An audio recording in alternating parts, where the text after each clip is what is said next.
Let's talk about E20 myth fact and my honest opinion. आपने काफ़ी सारे video देख रखे होंगे E20 के ऊपर कि इसमें गन्ने का जूस है, आप निकाल के रख दो तो नीचे बोतल के नीचे गन्ने का जूस सेटल हो जाता है और गाड़ी में पेट्रोल टैंक में चींटियाँ लग रही हैं। मेरे हिसाब से ये सब कुछ एक मिथ है और ऐसा कुछ नहीं होता है। गाड़ी में पेट्रोल में जब तक आप पानी या गन्ने का जूस नहीं मिलाओगे खुद के ऊपर से, तब तक उसमें गन्ने का जूस एथेनॉल से तो वापस ऐसा कोई प्रोसेस नहीं है केमिकल रिएक्शन के एथेनॉल जो है वो वापस से गन्ने का जूस बन जाएगा। जितना पढ़ाई मैंने किया, आई डोंट थिंक कि एथेनॉल्स को वापस हम गन्ने का जूस बना सकते हैं। गन्ने से हम एथेनॉल बना सकते हैं, गन्ने से गन्ने का जूस एथेनॉल बनता है, एथेनॉल से गन्ने का जूस नहीं बनता है। हाँ, ये ज़रूर है कि आपको अपनी गाड़ी में जो है पेट्रोल टंकी में पानी जाने से बचाना है। वो तो नॉर्मल पेट्रोल में भी बचाना होता है। अब नॉर्मल पेट्रोल भी अगर आप डलाते थे जब पहले, उस समय भी अगर आपकी गाड़ी में पानी चला जाए टैंक में तो वो इशू होता था। अब ये पेट्रोल जहाँ से आप डलवाते हो, कोशिश करो कि एक रेप्यूटेड जगह से, अच्छी जगह से डलवाओ जहाँ से आप रेगुलर डलवाते हो। अगर आप कहीं बाहर ट्रैवल कर रहे हो तो ऐसी जगह से डलवाओ जो शहर के बीच में हो, शहर में हो, और जहाँ पे अमूमन थोड़ी भीड़ हो, जो थोड़ा आइसोलेटेड पेट्रोल पंप्स होता है हाईवेज़ पे, ऐसा उस अगर अवॉइड कर सकते हो तो अवॉइड करो। मेरे हिसाब से तो ये होना चाहिए। So now let's talk about कि मुझे मेरी गाड़ी में E20 में और नॉर्मल पेट्रोल या फिर जब मैं स्पीड 97 ये सब डलवाता हूँ तो क्या डिफरेंस लगता है। सबसे पहला जो मुझे डिफरेंस फ़ील होता है वो ये कि इंजन का जो नॉइज़ है ना, आइडलिंग पे या एक्सेलरेट करने पे भी, वो E20 पेट्रोल पे डलवाने पे वो नॉइज़ ज़्यादा बढ़ जाता है। पहले ऐसा नॉइज़ नहीं रहता था। मैं फोक्सवैगन चलाता हूँ, जो चलाते हैं उनको पता होगा। और अभी भी अगर मैं इसमें स्पीड डलवाता हूँ या बढ़िया पेट्रोल जो है वो इंडियन ऑयल का XP100 जो भी है वो अगर डलवाता हूँ तो गाड़ी काफ़ी शांत होकर चलती है, अनलेस एंड अनटिल आप इसको न्यूट्रल पे करके एक्सेलरेट कर रहे हो। अदरवाइज़ गाड़ी जब मूवमेंट पे होती है तो देयर इज़ नो फालतू का नॉइज़। अभी ऐसा लगता है कि मैं ऑटो में बैठा हूँ समटाइम्स। पहला तो मुझे ये लग रहा है। दूसरा जो है वो ये कि गाड़ी में जो है एक्सेलरेशन की कमी है बिकॉज ऑफ E20। चाहे लोग जो भी बोलें, गाड़ी में एक्सेलरेशन की कमी है।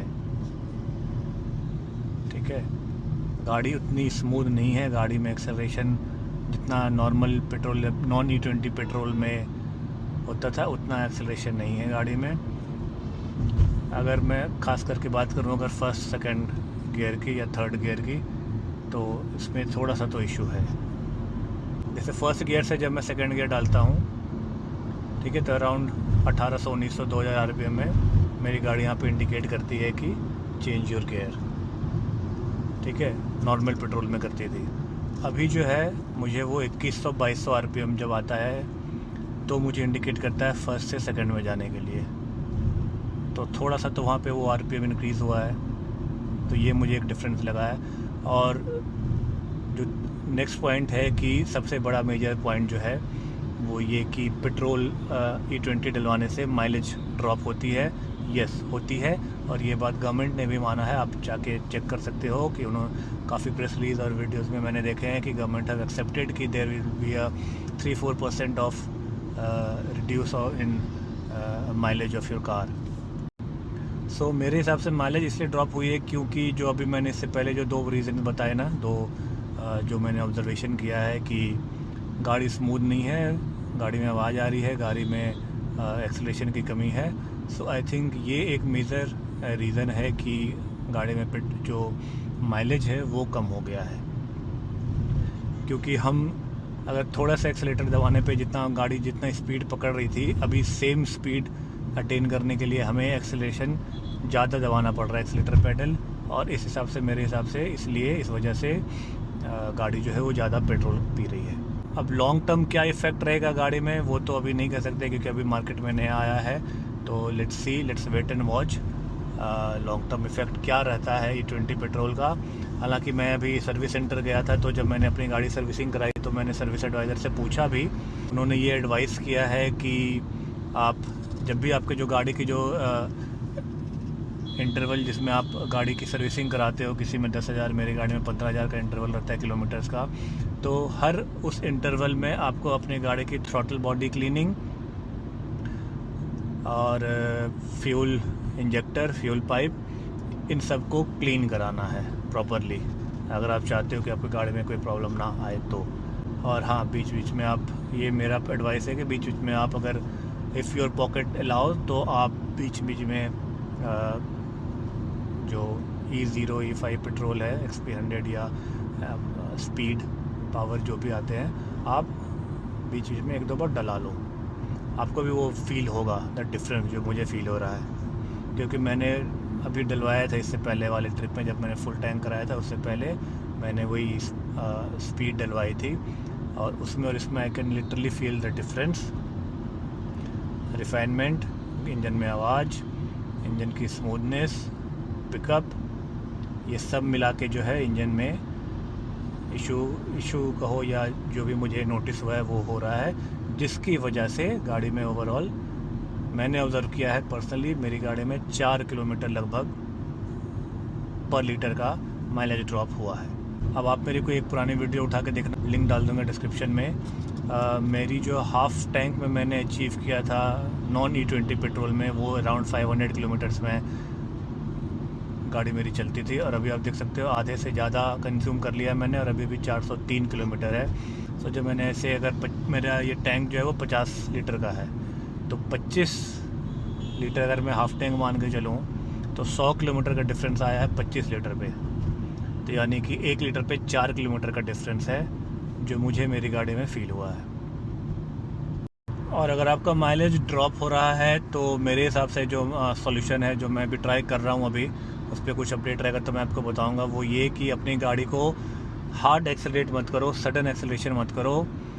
आई नो ओवरटेकिंग करना पड़ता है कभी कभी, but once in a while ठीक है, बट हमेशा मत करो। गाड़ी को एक लीनियर एक्सेलरेशन दो, 80-100 अगर आप हाईवे पे चला रहे हो, एक्सप्रेसवे पे चला रहे हो, तो एक गाड़ी में लीनियर एक्सेलरेशन दो, उससे मेरे हिसाब से थोड़ा माइलेज बेटर मिल सकता है। तो अब देखो, ऐसा तो है नहीं कि गवर्नमेंट ने कुछ रिसर्च एंड डेवलपमेंट किए बिना मार्केट में E20 लॉन्च कर दिया।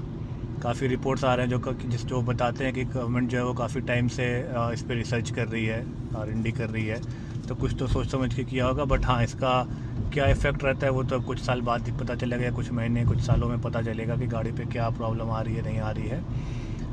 अभी के लिए रूमर से बचें, पीरियोडिक सर्विस कराएं अपनी गाड़ी की। और एक रिक्वेस्ट जो मेरी सरकार से है वो ये कि अगर आप E20 पेट्रोल दे रहे हो तो आप कंज्यूमर को, यूज़र्स को जो है सब्सिडी प्रोवाइड ज़रूर करो, जैसा आपने उज्ज्वला योजना में किया, LPG की सब्सिडी। आप बाकी जो भी स्कीम लाते हो, लाडली बहन योजना और ये सब, जहाँ पे आप पैसे देते हो, बिजली फ्री कर देते हो, तो आई थिंक अगर E20 पेट्रोल आप मार्केट में रख रहे हो तो आपको उस पर थोड़ी हमें सब्सिडी देनी चाहिए।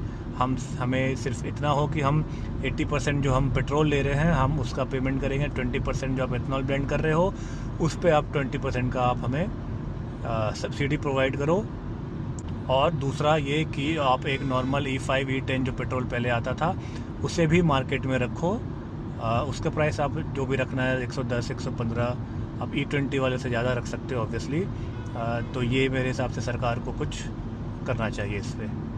आप लोगों की क्या राय है, आप लोग क्या फ़ील करते हो आपकी गाड़ी से? ऑब्ज़र्व करो अपनी गाड़ी को, आपकी गाड़ी आपको ज़रूर बताएगी क्या डिफरेंस उसमें आ रहा है, क्या नहीं आ रहा है। तो